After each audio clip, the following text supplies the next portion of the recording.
In today's video, I'm going to teach you how to connect Google Drive to CapCut. Fix today here. Let's begin. First, go to the CapCut website and make sure you're already logged into your account.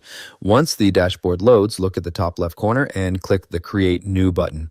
After clicking Create New, you'll be asked to choose a project type. Under the Video section, select Blank Canvas or choose any preferred aspect ratio depending on the type of video you want to create. This will open the CapCut Video Editor workspace. Once the editor loads, look at the left sidebar and locate the Upload tab. You may also see a Click to Upload area in the center of the screen if this is your first time importing media. Both options allow you to upload files into your project. Inside the Upload section, look for the Google Drive icon.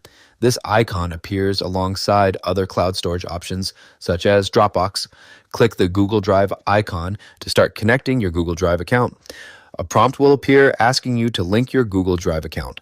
Click Continue to Proceed. CapCut will open a Google authorization window where you can select your Google account. Choose the Google account you want to connect from the list that appears in the pop-up window. After selecting the account, click Allow or Continue to grant CapCut permission to access your Google Drive files. Once permission is granted, a Google Drive file browser will open directly inside CapCut.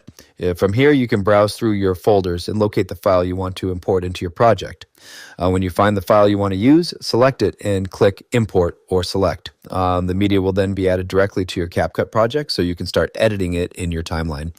After this connection is completed, your Google Drive will remain linked to CapCut. The next time you choose the Google Drive option during the upload process, your Drive folders will automatically open, making it easier to import files without reconnecting the account. That's it for this tutorial. If you have any questions or suggestions, feel free to leave a comment down below. If you'd like to see more videos like this, the subscribe button is free and helps support the channel so I can keep making helpful tutorials for you. I'll see you in the next video.